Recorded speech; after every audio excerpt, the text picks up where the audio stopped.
दोस्तों स्वागत है आपका मेरे YouTube चैनल इंग्लिश बाबू पर। और आज मैं फिर हाजिर हूँ आपके साथ एक नई स्टोरी लेकर। और दोस्तों आज की स्टोरी के अंदर आपको कई सारे नए इंग्लिश के वर्ड मीनिंग सीखने को मिलेंगे और उन वर्ड की जो करेक्ट प्रोनाउंसिएशन है मैं आपको उसके बारे में ही बताऊंगा और जो इसका ग्रामर स्ट्रक्चर है हम उसे भी डिस्कस करेंगे। तो चलिए शुरू करते हैं हम आज की स्टोरी को। तो सबसे पहले हम इस कहानी का जो टाइटल है, शीर्षक है, वो देखते हैं। कहानी का टाइटल है ब्लैक मैजिक पॉट। देखिए पॉट का मतलब होता है हांडी या फिर मटका या फिर गमला, इस तरह का कोई भी बर्तन जो खाना वगैरह बनाने के लिए प्रयोग किया जाता है। तो क्या मतलब हुआ ब्लैक मैजिक पॉट, मतलब कि काले जादू का मटका। तो दोस्तों ये इसका टाइटल है, शीर्षक है। मैं इस कहानी को पढ़ना शुरू करता हूँ। आपसे रिक्वेस्ट है आप इसे ध्यान से सुने और मेरी आपसे रिक्वेस्ट है इस स्टोरी के अंदर आपको कई सारे नए वर्ड मीनिंग मिलेंगे तो आप उन्हें नोट जरूर करें। तो चलिए इसको शुरू करते हैं। Long time ago, there lived an old woman in Bishanpur village. क्या मतलब हुआ लॉन्ग टाइम अगो? अगो का मतलब होता है पहले, तो इसका मतलब क्या हुआ लॉन्ग टाइम अगो मतलब बहुत समय पहले। There lived an old women मतलब एक बूढ़ी महिला रहा करती थी इन बिशनपुर विलेज, बिशनपुर गांव में। Her son and daughter in law had died. और दोस्तों ये जो हैड के बाद जब थर्ड फॉर्म का प्रयोग किया जाता है तो ये पास्ट परफेक्ट का सेंटेंस होता है। आप इन चीज़ों को याद रखें कि यदि ऐसा कोई भी वाक्य है जिसके अंदर हैड और थर्ड फॉर्म का प्रयोग किया गया है तो वो पास्ट परफेक्ट का सेंटेंस होता है। तो इस लाइन का क्या मतलब हुआ her son and daughter in law had died मतलब उसका बेटा और बहू या इसको कह सकते हैं पुत्र वधू हैड डाइड मतलब मर चुके थे। तो इस पूरी लाइन का क्या मतलब हुआ कि उसका बेटा और बहू मर चुके थे। हर ग्रैंडसन, ग्रैंडसन का मतलब होता है पोता, her grandson was her only hope. तो इस लाइन का क्या मतलब हुआ और होप का मतलब होता है उम्मीद या फिर आशा। हर ग्रैंडसन मतलब जो उसका जो पोता था वॉज हर ओनली होप, वो उसकी इकलौती उम्मीद थी।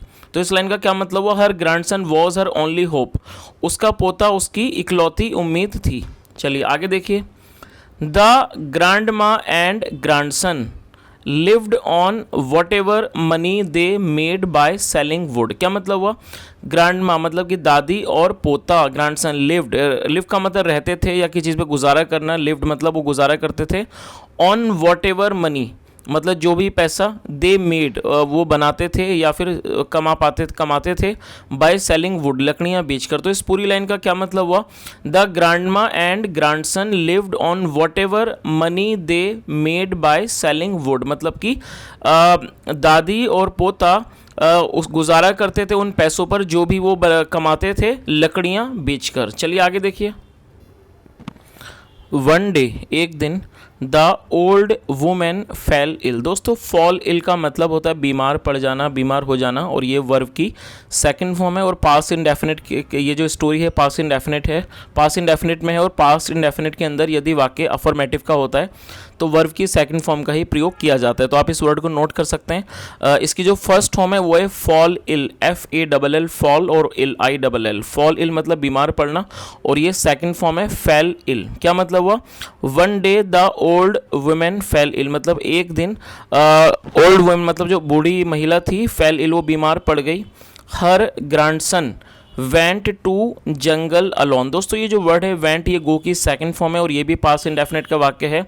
हर grandson went to jungle alone मतलब उसका पोता वो चला गया, कहाँ चला गया वेंट टू जंगल अलोन वो अकेला जंगल चला गया। चलिए आगे देखिए। एट नून मतलब कि दोपहर में। आफ्टर कलेक्टिंग वुड, कलेक्ट मतलब होता है इकट्ठा करना। और दोस्तों मैं आपको एक और बात बताना चाहूँगा, आप इस चीज़ को अभी नोट कर सकते हैं। बिफोर, आफ्टर, विदाउट, फ्रॉम के बाद हमेशा ही वर्ब की फोर्थ फॉर्म का प्रयोग किया जाता है। आप इन चीज़ों को नोट कर लीजिए। तो क्या मतलब हुआ एट नून दोपहर में।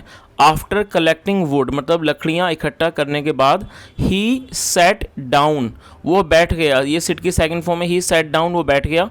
टू ईट हिज लंच मतलब कि वो अपना बैठ गया, टू ईट हिज लंच अपना लंच करने के लिए, लंच खाने के लिए। तो इस पूरी लाइन का क्या मतलब हुआ कि दोपहर में at noon after collecting wood लकड़ियाँ इकट्ठा करने के बाद he sat down to eat his lunch वो बैठ गया अपना लंच खाने के लिए। सडनली मतलब कि अचानक। अ हंचबैक ओल्ड वुमेन, दोस्तों ये कम है शायद, ये प्रिंट की मिस्टेक है क्योंकि ये पास इंडेफिनेट में है, तो स्टोरी के अकॉर्डिंगली इसको केम होना चाहिए, तो आप इसको केम समझें, CAME केम, और ये कम की सेकंड फॉर्म है। तो क्या मतलब हुआ, सडनली अचानक है, हंचबैक ओल्ड वुमेन केम। दोस्तों हंचबैक का मतलब होता है ऐसा व्यक्ति जिसके कुबड़ा निकला होता है, जो पीठ पर आपने देखा होगा, वो एक मेडिकल कंडीशन होती है जो पीठ पर बहुत बड़ा सा एक कुबड़ा निकल जाता है, इसे हिंदी में कुबड़ा कहते हैं। तो तो क्या मतलब हुआ, सडनली अचानक है, हंचबैक ओल्ड वुमेन के मतलब एक कुबड़ी महिला आई, मतलब एक कुबड़ी बूढ़ी महिला आई टू हिम उसके पास, लीनिंग ऑन हर स्टिक, लीन का मतलब होता है झुकते हुए, लीनिंग ऑन हर स्टिक मतलब कि अपनी स्टिक पर, जो उसके पास लाठी थी उस पर झुकते हुए, शी सैड उसने कहा, सन बेटा, आई एम हंग्री मैं भूखी हूँ। क्या मतलब हुआ, शी सैड उसने कहा, सन आई एम हंग्री बेटा मैं भूखी हूँ।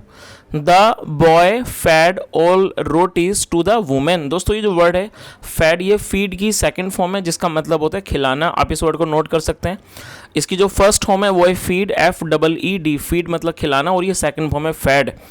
तो क्या मतलब हुआ, the boy fed all rotis to the women, मतलब कि लड़के ने सारी रोटियां उस महिला को खिला दी, टू द वुमेन सारी रोटियां महिला को खिला दी। आफ्टर ईटिंग मतलब खाने के बाद, शी रिमार्क्ड, रिमार्क का मतलब होता है किसी बारे में कोई टिप्पणी करना, उसने टिप्पणी की, उसने कहा, ओ सन बेटा, यू एट नथिंग, आपने कुछ नहीं खाया, ये ईट की सेकंड फॉर्म है, यू एट नथिंग मतलब आपने कुछ नहीं खाया। द बॉय लाइड, दोस्तों ये लाई की सेकंड फॉर्म है, इसका मतलब होता है झूठ बोलना, और ये सेकंड फॉर्म है, आप इसे नोट कर सकते हैं, LIED लाइड। तो क्या मतलब हुआ, द बॉय लाइड, लड़के ने झूठ बोला। ग्रैंड माँ मतलब दादी माँ, I had already eaten a lot of jungle fruits मतलब, और दोस्तों यहाँ पर भी हैड के बाद थर्ड फॉर्म का प्रयोग किया गया है, ईटन जो है थर्ड फॉर्म है ईट की, तो ये भी पास्ट परफेक्ट का सेंटेंस है। तो लड़के ने क्या जवाब दिया, द बॉय लाइड मतलब लड़के ने झूठ बोला, ग्रैंड माँ दादी माँ, I had already eaten a lot of jungle fruits मतलब मैं पहले ही, ऑलरेडी का मतलब होता है पहले ही, आप इस वर्ड को नोट कर सकते हैं, मैं पहले ही कई सारे जो जंगल के फ्रूट्स होते हैं, जंगल के फल होते हैं, वो मैं खा चुका था। डोंट वरी, चिंता मत करिए। चलिए आगे देखिए। The old women gave a black pot to the boy. दोस्तों ये गिव की सेकंड फॉर्म में, गिव की सेकंड फॉर्म गेव मतलब देना। The old women gave a black pot to the boy मतलब कि बूढ़ी महिला ने लड़के को एक ब्लैक पॉट, एक काला एक मटका दिया। Gave a black pot to the boy मतलब बूढ़ी महिला ने लड़के को एक काला मटका दिया। एंड रिवील्ड और खुलासा किया। दोस्तों रिवील का मतलब होता है खुलासा करना किसी राज का, और ये सेकंड फॉर्म है एंड रिवील्ड, और उसने खुलासा किया। सन बेटा, फॉर थैंक्स मतलब धन्यवाद के लिए, I give you this black magic pot मैं आपको ये काले जादू की पॉट मतलब कि मटका देती हूँ। इट विल, दोस्तों पॉट का मतलब सिर्फ मटका ही नहीं, हंडिया वगैरह को भी पॉट कहते हैं, तो आप इस चीज़ को नोट कर लीजिए। गमले को भी पॉट कहा जाता है, तो कई सारे मतलब हैं। तो क्या मतलब हुआ, I give you this black magic pot मतलब मैं आपको इस काले जादू का मटका या कह सकते हैं हंडिया देती हूँ। इट विल प्रोड्यूस, प्रोड्यूस का मतलब होता है पैदा करना, उत्पादन करना, ये वर्ब है। इट विल प्रोड्यूस, ये पैदा करेगा, उत्पादन करेगा। Whatever you want to eat, जो भी आप खाना चाहते हो। वैन यू डोंट वॉन्ट, जब आप नहीं चाहते हो। एनी मोर, और अधिक। Tell the black pot to stop, तो क्या मतलब हुआ कि when you don't want any more मतलब जब आप और नहीं चाहते हो। Tell the black pot to stop, tell मतलब बोल देना, ब्लैक पॉट को, काले इस मटके को, टू स्टॉप रुक जाने को कह देना। चलिए आगे देखिए।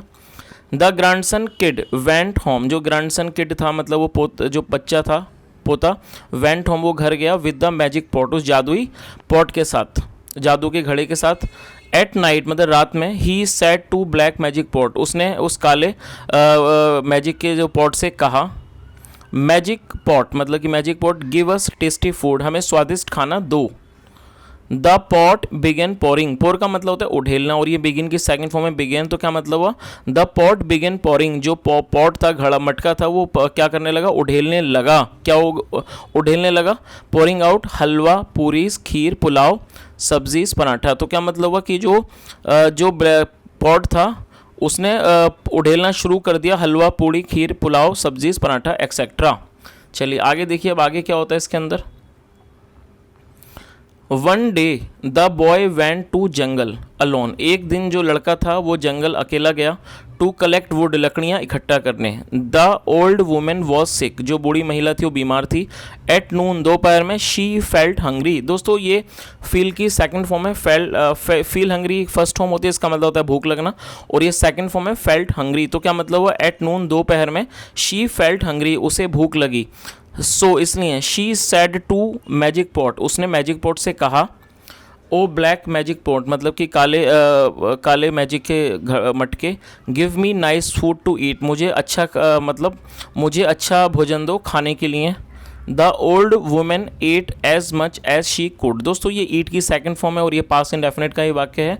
तो क्या मतलब हुआ कि द ओल्ड वुमेन एट, बूढ़ी महिला ने खाया, as much as she could, जितना वो खा सकती थी।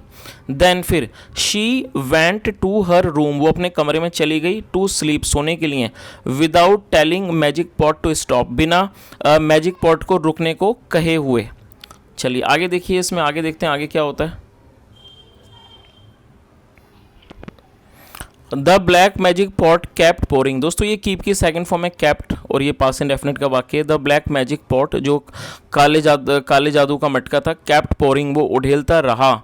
आउट फूड्स, मतलब वो क्या मतलब हुआ इस पूरी लाइन का, कैप्ट पोरिंग आउट फूड्स, काले जादू का जो मटका था वो भोजन उड़ेलता रहा। The foods spilled out in street, जो खाना था भोजन था वो स्पिल्ड आउट हो गया, स्मेल था वो फैल गया, इन स्ट्रीट्स गलियों में। The foods kept spreading layer after layer, जो खाना था वो फैलता रहा परत दर परत, लेयर आफ्टर लेयर मतलब कि परत दर परत। When the grandson return from jungle, जब वो पोता, वैन मतलब जब, वैन द ग्रैंडसन रिटर्न, जब पोता लौटा, फ्रॉम जंगल से।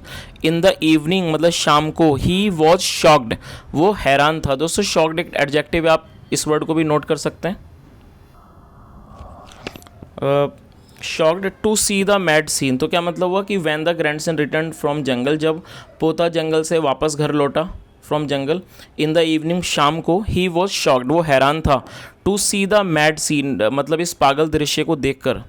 ही स्वैम, दोस्तों ये स्विम की सेकंड फॉर्म है, इसका मतलब तैरना। ही स्वैम टू हिज हाउस, वो अपने घर तैर के गया। थ्रू रिवर ऑफ करी, मतलब कि जो उस करी की मतलब उस सब्जी की सालन की जो रिवर थी, नदी थी, उसमें वो तैर कर गया। And ordered the pot to stop, और उसने आदेश दिया पॉट को, उस मटके को, टू स्टॉप रुक जाने को। उसने उसे रुक जाने का आदेश दिया। It took days for the entire village folk, and village folk का मतलब होता है ग्रामीण लोग, गांव के लोग तक। क्या मतलब हुआ, इट टुक डेज मतलब कि कई दिन लगे, फॉर द एंटायर विलेज फोक मतलब सभी गांव के लोगों को, टू क्लियर द मैस, इस मैस को मतलब इस गड़बड़ को। मैस का मतलब हो गया जो भी ये भी सब कचरा वगैरह जो फैला हुआ तो उसे मैस कहते हैं। तो क्या मतलब हुआ कि it took days for the entire village मतलब फोक टू क्लियर द मैस, मतलब कि कई दिन लग गए सभी गांव वालों को इस मैस को, इस कचरे को साफ करने में। चलिए दोस्तों देखते हैं अब इस स्टोरी से क्या नैतिक शिक्षा मिलती है, इसका क्या मोरल एजुकेशन है वो देखते हैं। तो क्या मतलब है इसका, देखिए यहाँ हम इसको मोरल को देख सकते हैं। Even good thing is good only with in limits, क्या मतलब हुआ कि यहाँ तक कि जो अच्छी चीज़ें भी होती हैं वो लिमिट में ही अच्छी होती हैं। Good only with in limits मतलब कि तो इससे हमें क्या शिक्षा मिलती है कि यदि कोई चीज़ अच्छी है तो वो अच्छी तभी ही हो सकती है जब वो लिमिट में हो। तो दोस्तों ये आज की स्टोरी थी और मैं उम्मीद करता हूँ कि स्टोरी आपको अच्छी लगी होगी। मैंने पूरी कोशिश की आपको हर वर्ड की मीनिंग बताने की। यदि आपको मेरा प्रयास अच्छा लगा हो तो आपसे रिक्वेस्ट है वीडियो को लाइक करें, शेयर करें, चैनल को भी सब्सक्राइब करें। सुनने के लिए thank you so much. Have a nice day and bye.